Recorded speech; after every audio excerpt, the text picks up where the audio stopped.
पृष्ठ संख्या 39। अध्याय 3। मुद्रा और साख। मुद्रा विनिमय का एक माध्यम। मुद्रा का इस्तेमाल हमारे रोजाना के जीवन का एक बहुत बड़ा हिस्सा है। अपने चारों तरफ देखिए। आप किसी एक दिन में मुद्रा से जुड़े कई सौदों की पहचान कर सकते हैं। क्या आप इनकी एक सूची बना सकते हैं? बहुत से लेन देन में आप देखेंगे कि मुद्रा के जरिए वस्तुएं खरीदी और बेची जा रही हैं। ऐसे कुछ लेन देन में मुद्रा के बदले सेवाएं प्रदान की जा रही हैं, लेकिन कुछ मामलों में हो सकता है कि लेन देन होते वक्त मुद्रा का कोई आदान प्रदान ना हो, केवल बाद में भुगतान करने का वादा हो। क्या आपने कभी सोचा है कि खरीदारी मुद्रा के जरिए क्यों होती है? कारण बहुत सरल है। जिस व्यक्ति के पास मुद्रा है, वह इसका विनिमय किसी भी वस्तु या सेवा खरीदने के लिए आसानी से कर सकता है। इसलिए हर कोई मुद्रा के रूप में भुगतान लेना पसंद करता है। फिर उस मुद्रा का इस्तेमाल अपनी जरूरत की चीजें खरीदने के लिए करता है। एक जूता निर्माता का उदाहरण देखते हैं। वह बाजार में जूता बेचकर गेहूं खरीदना चाहता है। जूता बनाने वाला पहले जूतों के बदले मुद्रा प्राप्त करेगा, फिर इस मुद्रा का इस्तेमाल गेहूं खरीदने के लिए करेगा। जरा सोचिए कि जूता निर्माता यदि बिना मुद्रा का इस्तेमाल किए जूते का सीधे गेहूं से विनिमय करता तो उसे कितनी कठिनाई होती। उसे गेहूं उगाने वाले ऐसे किसान को खोजना पड़ता जो न केवल गेहूं बेचना चाहता हो, बल्कि साथ में जूते भी खरीदना चाहता हो। अर्थात दोनों पक्ष एक दूसरे से चीजें खरीदने और बेचने पर सहमति रखते हों। इसे आवश्यकताओं का दोहरा संयोग कहा जाता है। एक व्यक्ति जो वस्तु बेचने की इच्छा रखता है, वही वस्तु दूसरा व्यक्ति खरीदने की इच्छा रखता हो। वस्तु विनिमय प्रणाली में जहां मुद्रा का उपयोग किए बिना वस्तुओं का विनिमय होता है, वहां आवश्यकताओं का दोहरा संयोग होना अनिवार्य विशिष्टता है। इस विशिष्टता को समझाने के लिए यहाँ कुछ चित्र दिए गए हैं। एक चित्र में एक जूते बेचने वाला कह रहा है कि आपके गेहूं के लिए मैं आपको जूते दूंगा। दूसरे चित्र में गेहूं वाला कह रहा है, मुझे जूते नहीं, मुझे कपड़े चाहिए। तीसरे चित्र में एक मिट्टी के बर्तन बनाने वाला कुम्हार कह रहा है, मुझे जूते चाहिए, लेकिन मेरे पास गेहूं नहीं है। इसकी तुलना में ऐसी अर्थव्यवस्था जहां मुद्रा का प्रयोग होता है, मुद्रा महत्वपूर्ण मध्यवर्ती भूमिका प्रदान करके आवश्यकताओं के दोहरे संयोग की जरूरत को खत्म कर देती है। फिर जूता निर्माता के लिए जरूरी नहीं रह जाता कि वो ऐसे किसान को ढूंढे जो न केवल उसके जूते खरीदे, बल्कि साथ साथ उसको गेहूं भी बेचे। पृष्ठ संख्या 40। उसे केवल अपने जूते के लिए खरीदार ढूंढना है। एक बार उसने जूते मुद्रा में बदल लिए तो वह बाजार में गेहूं या अन्य कोई वस्तु खरीद सकता है। चूंकि मुद्रा विनिमय प्रक्रिया में मध्यस्थता का काम करती है, इसे विनिमय का माध्यम कहा जाता है। आओ इन पर विचार करें। 1. मुद्रा के प्रयोग से वस्तुओं के विनिमय में सहूलियत कैसे आती है? 2. क्या आप कुछ ऐसे उदाहरण सोच सकते हैं जहां वस्तुओं तथा सेवाओं का विनिमय या मजदूरी की अदायगी वस्तु विनिमय के जरिए हो रही हो? मुद्रा के आधुनिक रूप। हमने देखा है कि मुद्रा ऐसी चीज है जो लेन देन में विनिमय का माध्यम बन सकती है। सिक्कों के चलन से पहले तरह तरह की चीजें मुद्रा के रूप में इस्तेमाल की जाती थीं। उदाहरण के लिए, बहुत प्रारंभिक काल से ही भारतीय अनाज और पशु का मुद्रा के रूप में इस्तेमाल करते थे। इसके बाद सोना, चांदी और तांबे जैसी धातुओं के सिक्कों का चलन हुआ, जिसका चलन पिछली सदी तक रहा। करेंसी। मुद्रा के आधुनिक रूपों में करेंसी, कागज के नोट और सिक्के शामिल हैं।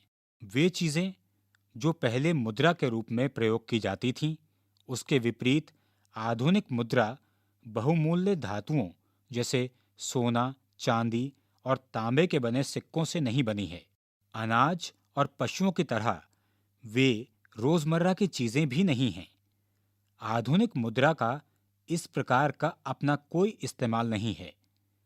फिर इसे विनिमय का माध्यम क्यों स्वीकार किया जाता है? इसे विनिमय का माध्यम इसलिए स्वीकार किया जाता है क्योंकि किसी देश की सरकार इसे प्राधिकृत करती है। भारत में भारतीय रिजर्व बैंक केंद्रीय सरकार की तरफ से करेंसी नोट जारी करता है। भारतीय कानून के अनुसार किसी व्यक्ति या संस्था को मुद्रा जारी करने की इजाजत नहीं है। इसके अलावा कानून विनिमय के माध्यम के रूप में रुपए का इस्तेमाल करने की वैधता प्रदान करता है, जिसे भारत में सौदों में अदायगी के लिए मना नहीं किया जा सकता। भारत में कोई व्यक्ति कानूनी तौर पर रुपयों में अदायगी को अस्वीकार नहीं कर सकता। इसलिए रुपया व्यापक स्तर पर विनिमय का माध्यम स्वीकार किया गया है।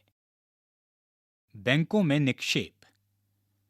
लोग मुद्रा बैंकों में निक्षेप के रूप में भी रखते हैं।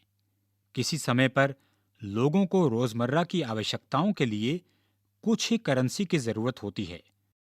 उदाहरण के लिए, हर महीने के आखिर में वेतन वाले मजदूरों के पास अतिरिक्त नकद होता है।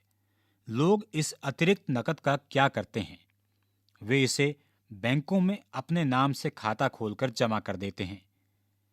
बैंक ये जमा स्वीकार करते हैं और इस पर सूद भी देते हैं। इस तरह लोगों का धन बैंकों के पास सुरक्षित रहता है और इस पर सूद भी मिलता है। लोगों को अपनी आवश्यकता के अनुसार इसमें से धन निकालने की सुविधा भी उपलब्ध होती है। चूंकि बैंक खातों में जमा धन को मांग के जरिए निकाला जा सकता है, इसलिए इस जमा को मांग जमा कहा जाता है। इसी पृष्ठ पर कुछ सिक्कों के चित्र दिए गए हैं जो प्राचीन काल से संबंध रखते हैं, जैसे प्रारंभिक आहत सिक्के लगभग 2500 वर्ष पुराने, गुप्तकालीन सिक्के, तुगलक के सिक्के, अकबर कालीन सोने की मोहरें, आधुनिक सिक्के। पृष्ठ संख्या 41। मांग जमा एक अन्य दिलचस्प सुविधा देता है। यह सुविधा इसे मुद्रा का अर्थात विनिमय के माध्यम का महत्वपूर्ण लक्षण प्रदान करती है। आपने नकद की बजाय चेक से भुगतान के बारे में सुना होगा। चेक से भुगतान के लिए भुगतानकर्ता, जिसका किसी बैंक में खाता है, एक निश्चित रकम के लिए चेक काटता है। चेक एक सरल कागज है जो बैंक को किसी व्यक्ति के खाते से चेक पर लिखे नाम के किसी दूसरे व्यक्ति को एक खास रकम का भुगतान करने का आदेश देता है।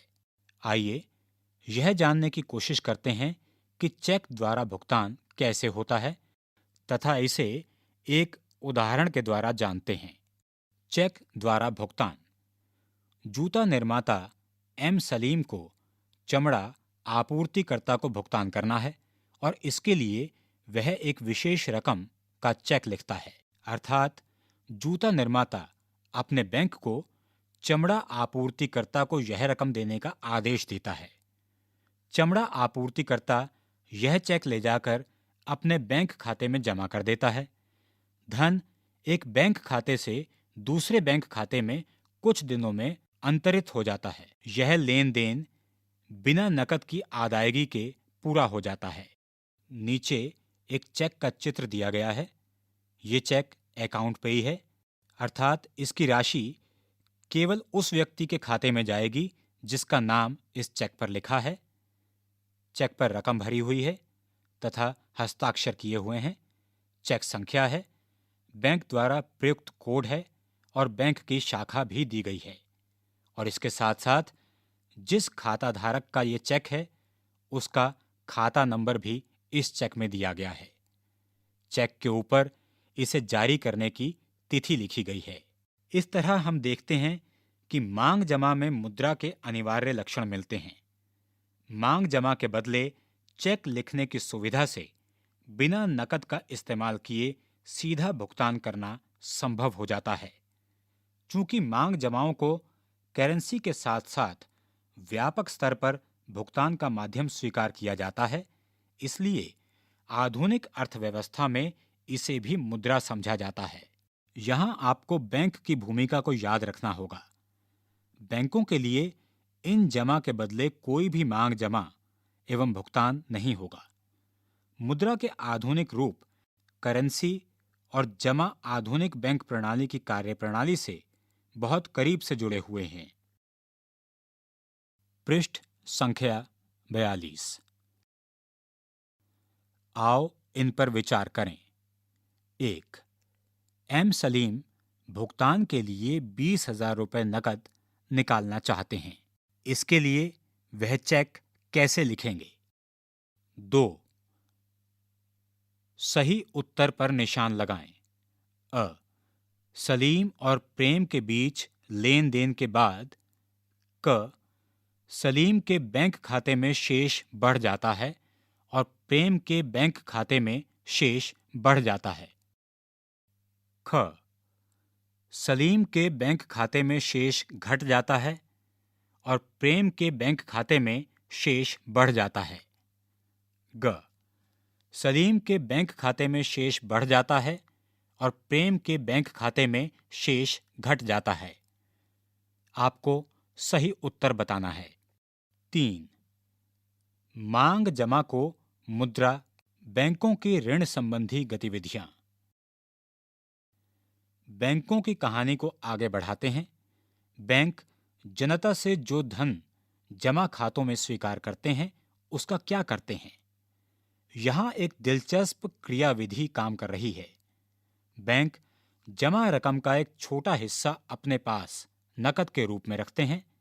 उदाहरण के लिए, आजकल भारत में बैंक जमा का केवल 15% हिस्सा नकद के रूप में अपने पास रखते हैं। इसे किसी एक दिन में जमाकर्ताओं द्वारा धन निकालने की संभावना को देखते हुए यह प्रावधान किया जाता है। चूंकि किसी एक विशेष दिन में केवल कुछ जमाकर्ता ही नकद निकालने के लिए आते हैं, इसलिए बैंक का काम इतने नकद से आराम से चल जाता है। बैंक जमा राशि के एक बड़े भाग को ऋण देने के लिए इस्तेमाल करते हैं। विभिन्न आर्थिक गतिविधियों के लिए ऋण की बहुत मांग रहती है। हम इसके बारे में आगे आने वाले खंडों में और पढ़ेंगे। बैंक जमा राशि का लोगों की ऋण आवश्यकताओं को पूरा करने के लिए इस्तेमाल करते हैं। इस तरह बैंक जिनके पास अतिरिक्त राशि है, जमाकर्ता एवं जिन्हें राशि की जरूरत है, कर्जदार के बीच मध्यस्थता का काम करते हैं। बैंक जमा पर जो ब्याज देते हैं उससे ज्यादा ब्याज ऋण पर लेते हैं। कर्जदारों से लिए गए ब्याज और जमाकर्ताओं को दिए गए ब्याज के बीच का अंतर बैंकों की आय का प्रमुख स्रोत है। अगर सभी जमाकर्ता एक ही समय में अपनी धनराशि की मांग करने बैंक पहुंच जाएं तो क्या होगा? नीचे एक चित्र दिया गया है जिसमें एक ओर जमाकर्ता दिखाए गए हैं, दूसरी ओर कर्जदार और बीच में बैंक। जमाकर्ता लोग जमा करते हैं तथा जमाकर्ता लोग धन निकालते हैं और ब्याज पाते हैं। कर्जदार लोग ऋण लेते हैं और कर्जदार लोग ऋण लौटाते हैं और ब्याज देते हैं। और इस प्रकार बैंक की आय बढ़ती है। पृष्ठ संख्या 43। साख की दो विभिन्न स्थितियां। हमारी रोजमर्रा की गतिविधियों में ऐसे बहुत से लेन देन होते हैं जहां किसी न किसी रूप में ऋण का प्रयोग होता है। ऋण यानी उधार से हमारा तात्पर्य एक सहमति से है, जहां साहूकार कर्जदार को धन, वस्तुएं या सेवाएं मुहैया कराता है। और बदले में भविष्य में कर्जदार से भुगतान करने का वादा लेता है। अब हम दो उदाहरणों के द्वारा देखते हैं कि ऋण की क्या भूमिका होती है। उदाहरण 1, त्योहार का मौसम। अब से 2 महीने बाद त्योहार का मौसम है और जूता निर्माता सलीम के पास शहर के एक बड़े व्यापारी से 3,000 जोड़ी जूते की मांग आती है, जिसे उसे 1 महीने के अंदर पूरा करना है। उत्पादन के काम को समय पर पूरा करने के लिए सलीम को सिलाई और चिपकाने के काम के लिए अतिरिक्त मजदूर रखने की आवश्यकता है। उसे कच्चा माल भी खरीदना है। इन सभी खर्चों को पूरा करने के लिए सलीम 2 स्रोतों से ऋण लेता है। पहला, वह चमड़ा व्यापारी को चमड़ा अभी देने का प्रस्ताव रखता है और बाद में भुगतान करने का वादा करता है। दूसरा, वह इस बड़े व्यापारी से 1,000 जोड़ी जूतों के लिए अग्रिम भुगतान के रूप में नकद कर्ज लेता है तथा महीना खत्म होने से पहले पूरा ऑर्डर पहुंचाने का वादा करता है। महीने के आखिर में सलीम जूते पहुंचाने में कामयाब होता है। उसे अच्छा खासा लाभ होता है और वह उधार लिए धन की अदायगी भी कर देता है। सलीम उत्पादन के लिए कार्यशील पूंजी की जरूरत को ऋण के द्वारा पूरा करता है। ऋण उसे उत्पादन के कार्यशील खर्चों तथा उत्पादन को समय पर पूरा करने में मदद करता है और वह अपनी कमाई बढ़ा पाता है। इस प्रकार ऋण एक महत्वपूर्ण तथा सकारात्मक भूमिका अदा करता है। उदाहरण 2, स्वप्ना की समस्या। एक छोटी किसान स्वप्ना अपनी 3 एकड़ जमीन पर मूंगफली उगाती है। वह इस उम्मीद पर कि फसल तैयार होने पर कर्ज को अदा कर देगी, खेती के खर्चों के लिए साहूकार से ऋण लेती है। फसल पर कीटनाशकों के हमले से फसल बर्बाद हो जाती है।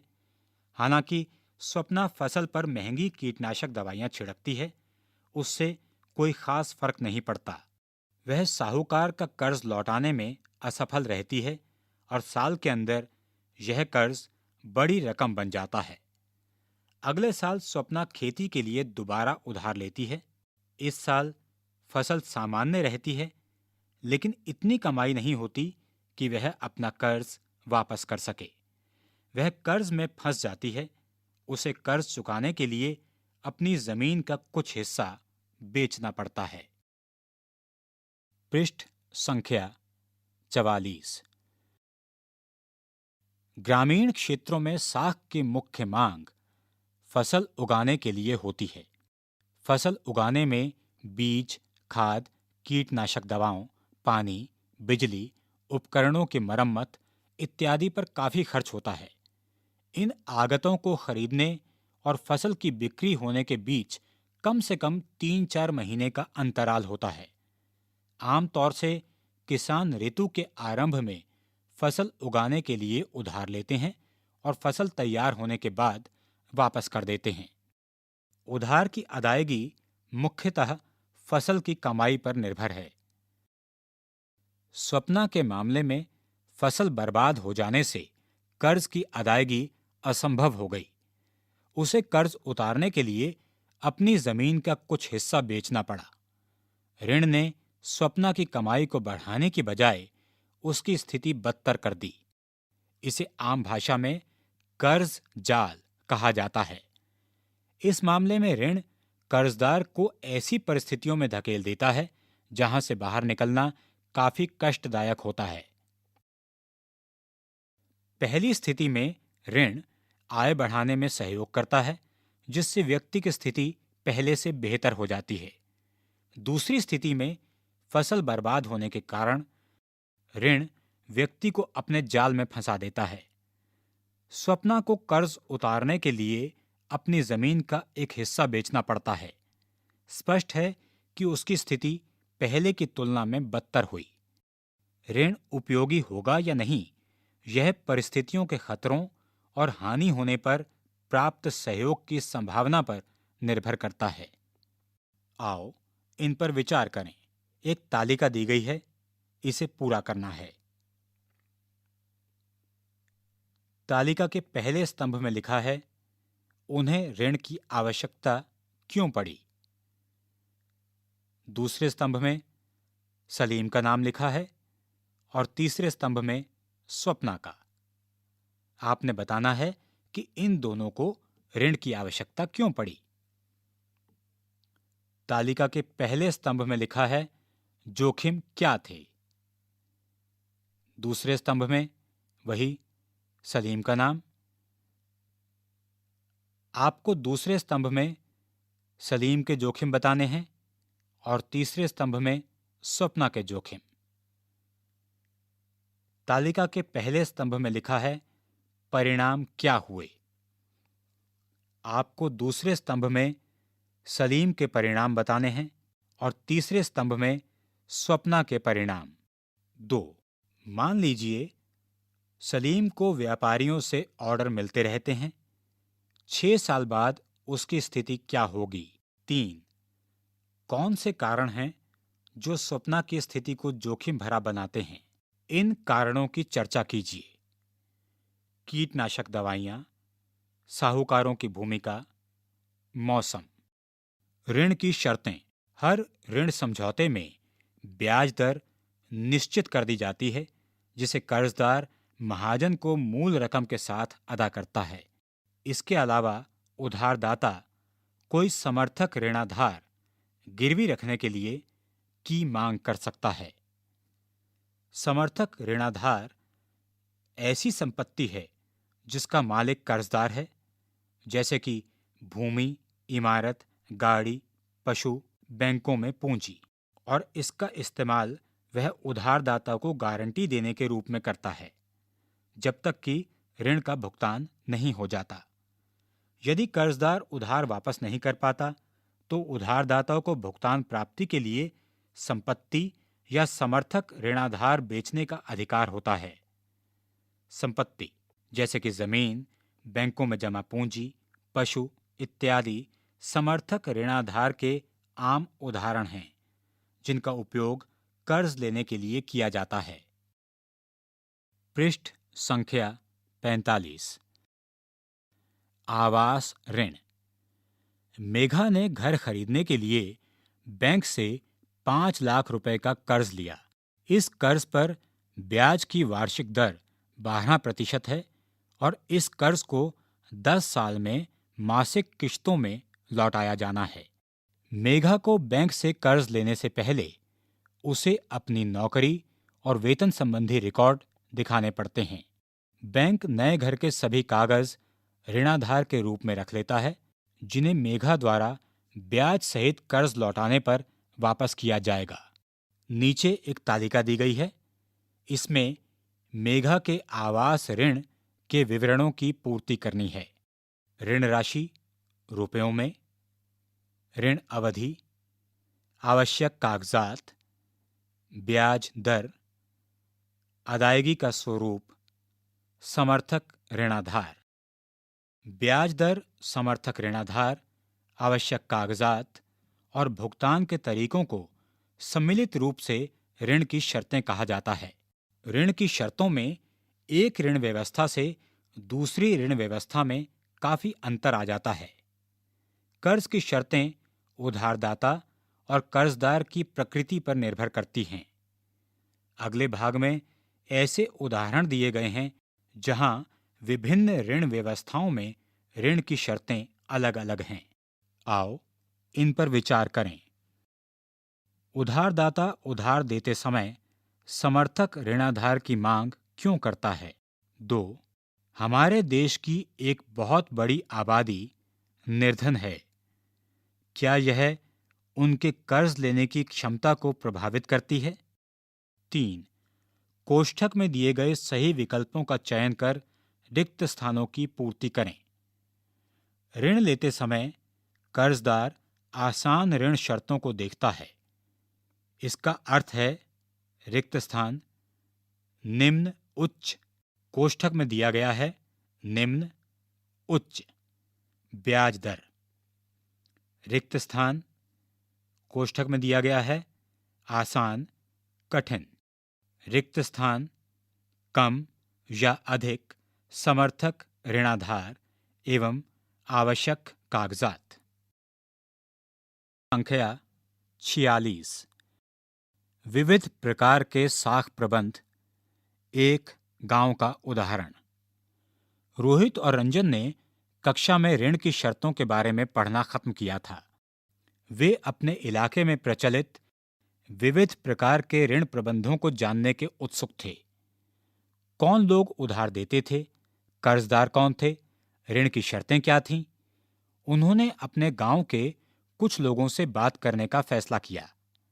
आगे आप उनका यह लेखा सुनिए। 15 नवंबर 2006।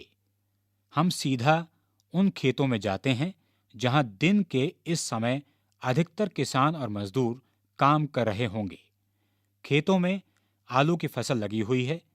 पहले हम सोनपुर, एक छोटा सा गांव जहां सिंचाई की सुविधाएं मौजूद हैं, के एक छोटे किसान श्यामल से मिलते हैं। श्यामल का कहना है कि उसे अपनी 1.5 एकड़ जमीन को जोतने के लिए हर मौसम में उधार लेने की जरूरत पड़ती है। कुछ साल पहले तक वह गांव के महाजन से ऋण लेता था, जिस पर उसे 5% मासिक ब्याज देना पड़ता था, 60% वार्षिक। पिछले कुछ वर्षों से श्यामल गांव के एक कृषि व्यापारी से 3% मासिक ब्याज की दर पर ऋण ले रहा है। जुताई के मौसम की शुरुआत होने पर व्यापारी ऋण पर कृषि संबंधित आगतें, जरूरतें मुहैया कराता है, जिसे फसल तैयार हो जाने पर वापस करना होता है। ऋण पर ब्याज के अलावा व्यापारी किसानों से वादा लेता है कि वह अपनी फसल उसी को बेचेगा। इस तरह व्यापारी निश्चिंत है कि ऋण की अदायगी समय से हो जाएगी। फसल की कीमतें फसल काटते समय कम होती हैं, इसलिए वह किसानों से कम कीमत पर फसल खरीदकर और बाद में कीमत बढ़ने पर बेचकर भारी मुनाफा कमाता है। व्यापारी को उस समय फसल खरीदने से मुनाफा होता है। वह फसल सस्ते में खरीदकर बाद में कीमतें बढ़ने पर बेचता है। अब हम अरुण से मिलते हैं, जो एक किसान मजदूर के काम का निरीक्षण कर रहा है। अरुण के पास 7 एकड़ जमीन है। अरुण सोनपुर के उन कुछ लोगों में से है जिसे खेती के लिए बैंक से ऋण मिला है। इस ऋण पर वार्षिक ब्याज दर 8.5% है और इसे अगले 3 वर्षों में कभी भी लौटाया जा सकता है। अरुण की योजना है कि वह फसल तैयार होने पर अपनी उपज का कुछ हिस्सा बेचकर इस ऋण की अदायगी कर देगा। वह बाकी आलू की फसल को शीत भंडार गृह में रखकर बैंक से इसके बदले नया ऋण लेने के लिए दरख्वास्त देना चाहता है। बैंक उन किसानों को ऐसी सुविधा देने के लिए तैयार है जो पहले भी खेती के लिए उससे ऋण ले चुके हैं। रमा निकट के खेत में कृषि मजदूर के रूप में काम करती है। साल में कई महीने रमा के पास कोई काम नहीं होता और उसे अपने रोजमर्रा के खर्चों के लिए कर्ज लेना पड़ता है। अचानक बीमार पड़ने पर या परिवार में किसी समारोह पर खर्च करने के लिए भी उसे कर्ज लेना पड़ता है। रमा कर्ज के लिए अपने मालिक पर, जो सोनपुर का मध्यवर्गीय भूस्वामी है, आश्रित है। भूस्वामी उसे 5% मासिक ब्याज दर पर ऋण देता है। रमा उस कर्ज को भूस्वामी के यहाँ काम करके वापस करती है। अधिकांशतः रमा को नया ऋण लेना पड़ जाता है, जबकि वह पुराना ऋण लौटा भी नहीं पाती है। वर्तमान में उसे भूस्वामी के 5,000 रुपये देने हैं। यद्यपि भूस्वामी उसके साथ अच्छा व्यवहार नहीं करता, फिर भी वह उसके लिए लगातार काम करती है ताकि आवश्यकता पड़ने पर उसे ऋण मिल सके। रमा हमें बताती हैं कि सोनपुर में भूमिहीन लोगों के लिए ऋण का एकमात्र स्रोत भूस्वामी नियोक्ता ही है। पृष्ठ संख्या 47। सहकारी समितियों से ऋण। बैंकों के अलावा ग्रामीण क्षेत्रों में सस्ते ऋण का एक अन्य स्रोत सहकारी समितियां हैं। सहकारी समिति के सदस्य अपने संसाधनों को कुछ क्षेत्रों में सहयोग के लिए एकत्र करते हैं। कई प्रकार की सहकारी समितियां संभव हैं, जैसे किसानों, बुनकरों एवं औद्योगिक मजदूरों इत्यादि की सहकारी समितियां। कृषक सहकारी समिति सोनपुर के नजदीक एक गांव में काम करती है। इसके 2300 किसान सदस्य हैं। ये अपने सदस्यों से जमा प्राप्त करती है। इस जमा पूंजी को ऋणाधार मानते हुए इस सहकारी समिति ने बैंक से बड़ा ऋण प्राप्त किया है।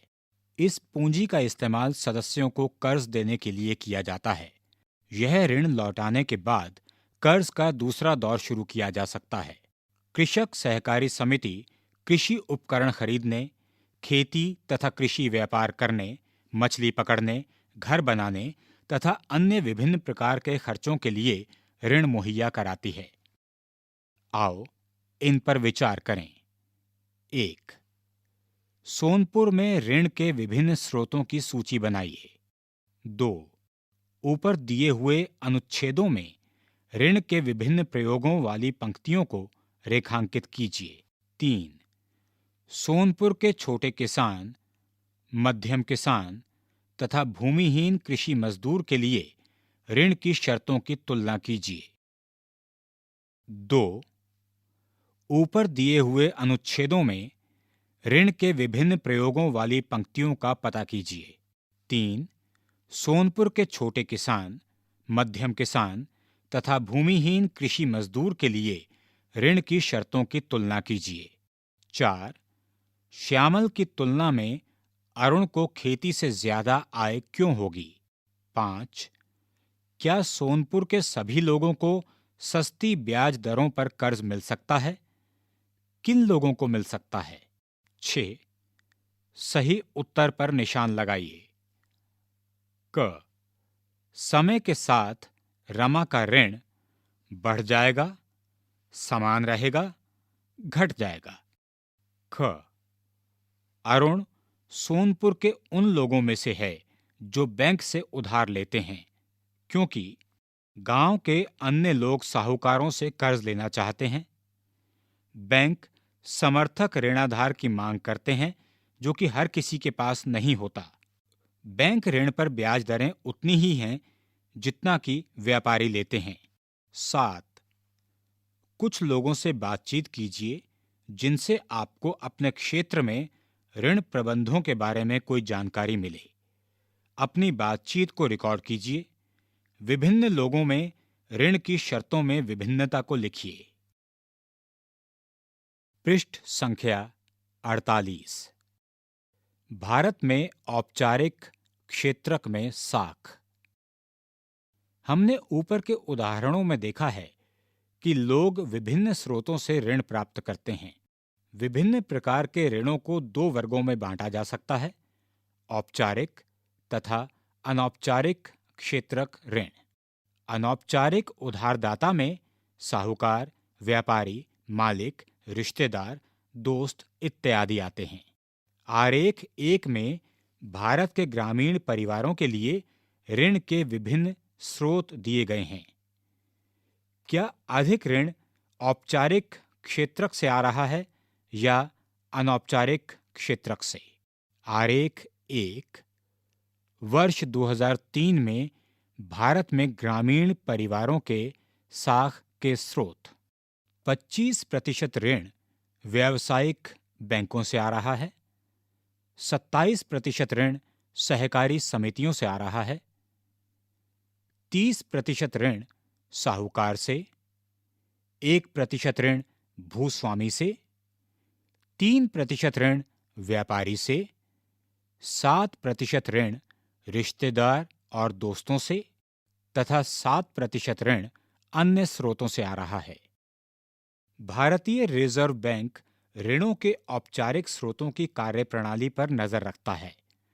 उदाहरण के लिए, हमने देखा कि बैंक अपनी जमा का एक न्यूनतम नकद हिस्सा अपने पास रखते हैं। आरबीआई नजर रखता है कि बैंक वास्तव में नकद शेष बनाए हुए हैं। आरबीआई इस बात पर भी नजर रखता है कि बैंक केवल लाभ अर्जित करने वाले व्यवसायियों और व्यापारियों को ही ऋण मुहैया नहीं करा रहे, बल्कि छोटे किसानों, छोटे उद्योगों, छोटे कर्जदारों इत्यादि को भी ऋण दे रहे हैं। समय समय पर बैंकों द्वारा आरबीआई को यह जानकारी देनी पड़ती है कि वे कितना और किनको ऋण दे रहे हैं और उसकी ब्याज की दरें क्या हैं। अनौपचारिक क्षेत्रक में ऋणदाताओं की गतिविधियों की देखरेख करने वाली कोई संस्था नहीं है। वे ऐच्छिक दरों पर ऋण दे सकते हैं। उन्हें नाजायज तरीकों से अपने पैसे वापस लेने से रोकने वाला कोई नहीं है। नीचे एक चित्र दिया गया है। इस चित्र में कुछ किसान खेतों में काम कर रहे हैं। एक किसान कह रहा है, लेकिन बैंक हमारी उच्च आय क्यों चाहेगा? पृष्ठ संख्या 49। औपचारिक ऋणदाताओं की तुलना में अनौपचारिक क्षेत्रक के ज्यादातर ऋणदाता कहीं अधिक ब्याज वसूल करते हैं। इसलिए अनौपचारिक ऋण कर्जदाता को अधिक महंगा पड़ता है। ऋण की ऊंची लागत का अर्थ है कर्जदार की आय का अधिकतर हिस्सा ऋण की अदायगी में ही खर्च हो जाता है। इसलिए कर्जदारों के पास अपने लिए कम आय बचती है, जैसा कि हमने सोनपुर के श्यामल के मामले में देखा। कुछ मामलों में ऋण की ऊंची ब्याज दरों के कारण कर्ज वापस करने की रकम कर्जदार की आय से भी अधिक हो जाती है। इसके कारण ऋण का बोझ बढ़ जाता है, जैसा कि हमने सोनपुर की रमा के मामले में देखा, और व्यक्ति ऋण जाल में फंस जाता है।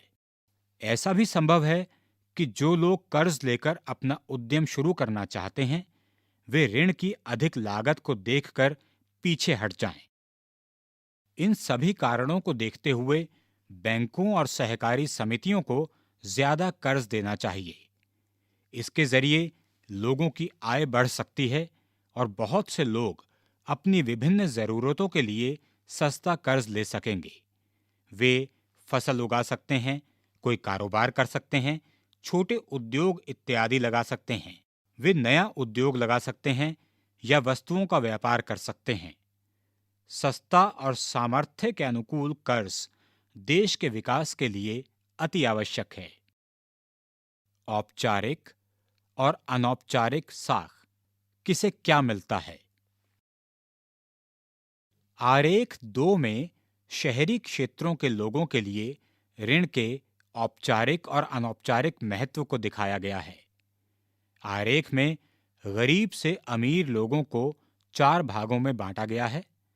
आप देख सकते हैं कि शहरी क्षेत्रों के निर्धन परिवारों की कर्ज की 85% जरूरतें अनौपचारिक स्रोतों से पूरी होती हैं। इसकी तुलना आप शहरी इलाकों के अमीर परिवारों से कीजिए। आप क्या देखते हैं? उनके केवल 10% कर्ज अनौपचारिक स्रोतों से, जबकि 90% औपचारिक स्रोतों से हैं। इसी तरह की तस्वीर ग्रामीण क्षेत्रों में भी है। अमीर परिवार औपचारिक ऋणदाताओं से सस्ता ऋण ले रहे हैं, जबकि गरीब परिवारों को कर्ज के लिए भारी कीमत चुकानी पड़ रही है। इस सब से क्या पता चलता है? पहला, औपचारिक स्रोत अभी भी ग्रामीण परिवारों की कुल ऋण जरूरतों का केवल 50% पूरा कर पाता है। बाकी जरूरतें अनौपचारिक स्रोतों से पूरी होती हैं। अनौपचारिक ऋणदाताओं से लिए गए उधार पर आमतौर पर ब्याज की दरें बहुत अधिक होती हैं, और यह उधार कर्जदाताओं की आय बढ़ाने का काम कम ही कर पाता है। इसी पृष्ठ पर एक आरेख दिया गया है। आरेख 2 शहरी परिवारों द्वारा 2003 में लिए गए कुल ऋण का कितना प्रतिशत औपचारिक तथा कितना प्रतिशत अनौपचारिक था? गरीब परिवारों में औपचारिक स्रोतों से ऋण का प्रतिशत है 85 और अनौपचारिक स्रोतों से 15%। कम संपत्ति वाले परिवारों में अनौपचारिक स्रोत से ऋण लिए गए 53% और औपचारिक स्रोतों से ऋण लिए गए 47%। समृद्ध परिवारों में 72% ऋण औपचारिक स्रोतों से लिए गए, जबकि केवल 28% ऋण अनौपचारिक स्रोतों से लिए गए। और अमीर परिवारों में 90% ऋण औपचारिक स्रोतों से लिए गए और केवल 10% ऋण अनौपचारिक स्रोतों से। पृष्ठ संख्या 50। इसलिए बैंकों और सहकारी समितियों को अपनी गतिविधियां विशेषकर ग्रामीण इलाकों में बढ़ाने की जरूरत है, ताकि कर्जदारों की अनौपचारिक स्रोत पर निर्भरता घटे। दूसरा, यदि एक तरफ औपचारिक स्रोत के ऋणों का विस्तार होना चाहिए, तो दूसरी ओर यह भी जरूरी है कि यह ऋण सभी लोगों को प्राप्त हो सके। वर्तमान समय में अमीर परिवार ही औपचारिक स्रोतों से ऋण प्राप्त करते हैं, जबकि गरीब परिवारों को अनौपचारिक स्रोतों पर ही निर्भर रहना पड़ता है। यह जरूरी है कि औपचारिक ऋण का अधिक समान वितरण हो, ताकि गरीब परिवार भी सस्ते ऋण का फायदा उठा सकें। आओ इन पर विचार करें। 1. ऋण के औपचारिक और अनौपचारिक स्रोतों में क्या अंतर है? 2. सभी लोगों के लिए यथोचित दरों पर ऋण क्यों उपलब्ध होना चाहिए? 3. क्या भारतीय रिजर्व बैंक के जैसा कोई निरीक्षक होना चाहिए जो अनौपचारिक ऋणदाताओं की गतिविधियों पर नजर रखे?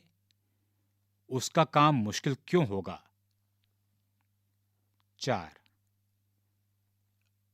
आपकी समझ में गरीब परिवार की तुलना में अमीर परिवारों के औपचारिक ऋणों का हिस्सा अधिक क्यों होता है? नीचे एक चित्र दिया गया है। चित्र में रजाई की सिलाई करता हुआ एक मजदूर दिखाया गया है और वह मजदूर कह रहा है, क्या आप मानते हैं कि बैंक मुझे ऋण देगा? निर्धनों के लिए स्वयं सहायता समूह। पिछले खंड में हमने देखा कि निर्धन परिवार ऋण के लिए अब भी अनौपचारिक स्रोतों पर निर्भर हैं। ऐसा क्यों है? भारत के सभी ग्रामीण क्षेत्रों में बैंक मौजूद नहीं हैं। जहां कहीं मौजूद भी हैं, बैंक से कर्ज लेना अनौपचारिक स्रोत से कर्ज लेने की तुलना में ज्यादा मुश्किल है। जैसा कि हमने मेघा के मामले में देखा, बैंक से कर्ज लेने के लिए ऋणाधार और विशेष कागजातों की जरूरत पड़ती है। ऋणाधार की अनुपलब्धता एक प्रमुख कारण है जिससे गरीब बैंकों से ऋण नहीं ले पाते। दूसरी ओर अनौपचारिक ऋणदाता जैसे साहूकार इन कर्जदारों को व्यक्तिगत स्तर पर जानते हैं और इस कारण अक्सर बिना ऋणाधार के भी ऋण देने के लिए तैयार हो जाते हैं। कर्जदार जरूरत पड़ने पर पुराना ऋण चुकाए बिना भी नया कर्ज लेने के लिए साहूकार के पास जा सकते हैं। पृष्ठ संख्या 51। लेकिन महाजन ब्याज की दरें बहुत ऊंची रखते हैं, लेन देन की लिखा पढ़ी भी पूरी नहीं करते और निर्धन कर्जदारों को तंग करते हैं। हाल के वर्षों में लोगों ने गरीबों को उधार देने के कुछ नए तरीके अपनाने की कोशिश की है।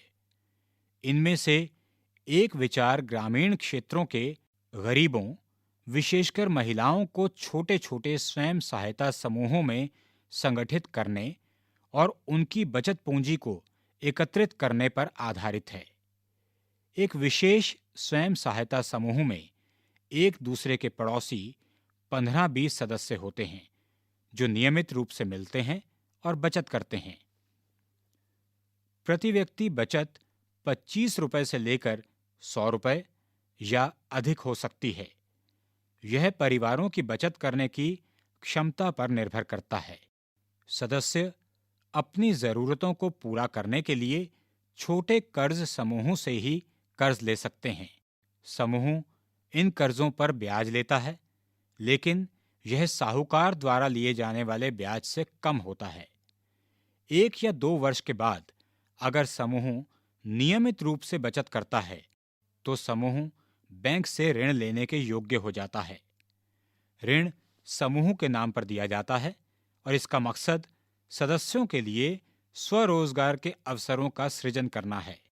उदाहरण के लिए, सदस्यों को छोटे छोटे कर्ज अपनी गिरवी जमीन छुड़वाने के लिए, कार्यशील पूंजी की जरूरतें, बीज, खाद, बांस और कपड़े खरीदने के लिए, घर बनाने, सिलाई की मशीन, हथकरघा, पशु इत्यादि संपत्ति खरीदने के लिए दिए जाते हैं। बचत और ऋण गतिविधियों से संबंधित ज्यादातर महत्वपूर्ण निर्णय समूह के सदस्य स्वयं लेते हैं। समूह दिए जाने वाले ऋण, उसका लक्ष्य, उसकी रकम, ब्याज दर, वापस करने की अवधि आदि के बारे में निर्णय करता है। इस ऋण को लौटाने की जिम्मेदारी भी समूह की होती है। एक भी सदस्य अगर ऋण वापस नहीं लौटाता तो समूह के अन्य सदस्य इस मामले को गंभीरता से लेते हैं। इसी कारण बैंक निर्धन महिलाओं को ऋण देने के लिए तैयार हो जाते हैं जब वे अपने को स्वयं सहायता समूहों में संगठित कर लेती हैं। यद्यपि उनके पास कोई ऋणाधार नहीं होता। इस तरह स्वयं सहायता समूह कर्जदारों को ऋणाधार की कमी की समस्या से उबारने में मदद करते हैं। उन्हें समयानुसार विभिन्न प्रकार की आवश्यकताओं के लिए एक उचित ब्याज दर पर ऋण मिल जाता है। इसके अतिरिक्त यह समूह ग्रामीण क्षेत्रों के गरीबों को संगठित करने में मदद करते हैं। इससे न केवल महिलाएं आर्थिक रूप से स्वावलंबी हो जाती हैं, बल्कि समूह की नियमित बैठकों के जरिए लोगों को एक आम मंच मिलता है जहां वह तरह तरह के सामाजिक विषयों जैसे स्वास्थ्य, पोषण और घरेलू हिंसा इत्यादि पर आपस में चर्चा कर पाती हैं। नीचे एक चित्र दिया गया है। इस चित्र में गुजरात की महिलाओं की स्वयं सहायता समूह की बैठक दर्शाई गई है। पृष्ठ संख्या 52। बांग्लादेश का ग्रामीण बैंक। बांग्लादेश ग्रामीण बैंक का उचित ब्याज दरों पर गरीबों की ऋण जरूरतों को पूरा करने का बड़ा सफल इतिहास रहा है। इसकी शुरुआत 1970 में एक छोटे पैमाने से हुई। ग्रामीण बैंक के अब 60 लाख कर्जदार हैं जो बांग्लादेश के 40,000 गांवों में फैले हुए हैं। इससे ऋण लेने वाली ज्यादातर महिलाएं हैं जिनका संबंध समाज के गरीब तबके से है। इन कर्जदारों ने दिखा दिया कि न केवल गरीब महिलाएं भरोसेमंद कर्जदार हैं, बल्कि वे विभिन्न तरह की छोटी आय वाली गतिविधियों को सफलतापूर्वक शुरू करने और चला सकने में सक्षम हैं। यहाँ एक बॉक्स में ग्रामीण बैंक के संस्थापक एवं 2006 में नोबेल पुरस्कार से सम्मानित प्रोफेसर मोहम्मद यूनुस का एक कथन दिया गया है। अगर गरीब लोगों को सही और उचित शर्तों पर ऋण उपलब्ध कराया जा सकता है तो लाखों छोटे लोग अपनी लाखों छोटी छोटी गतिविधियों के जरिए विकास का सबसे बड़ा चमत्कार कर सकते हैं। सारांश। इस अध्याय में हमने मुद्रा के आधुनिक रूपों और बैंकिंग प्रणाली से इसके संबंधों को देखा। एक तरफ जमाकर्ता अपना धन बैंकों में रखते हैं, दूसरी तरफ कर्जदार बैंकों से ऋण लेते हैं। आर्थिक गतिविधियों के लिए ऋण की जरूरत होती है। जैसा कि हमने देखा, ऋण के सकारात्मक प्रभाव हो सकते हैं या कुछ परिस्थितियों में वे कर्जदार की स्थिति और बदतर कर सकते हैं। ऋण विभिन्न स्रोतों से उपलब्ध होता है। ये औपचारिक तथा अनौपचारिक दोनों तरह के स्रोत हो सकते हैं। औपचारिक और अनौपचारिक ऋणदाताओं में ऋण की शर्तों में बहुत फर्क हो सकता है। वर्तमान समय में अमीर परिवार औपचारिक स्रोतों से ऋण लेते हैं, जबकि गरीबों को अब भी अनौपचारिक स्रोतों पर निर्भर रहना पड़ता है। यह अनिवार्य है कि औपचारिक क्षेत्र के कुल ऋणों में वृद्धि हो, ताकि महंगे अनौपचारिक ऋण पर से निर्भरता कम हो। साथ ही बैंकों और सहकारी समितियों इत्यादि से गरीबों को मिलने वाले औपचारिक ऋण का हिस्सा बढ़ना चाहिए। ये दोनों कदम विकास के लिए जरूरी हैं। अभ्यास 1।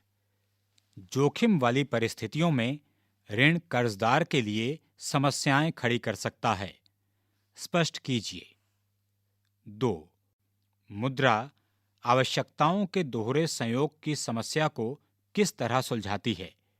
अपनी ओर से उदाहरण देकर समझाइए। 3।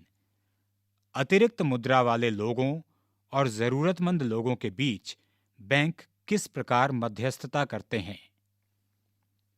4। 10 रुपए के नोट को देखिए।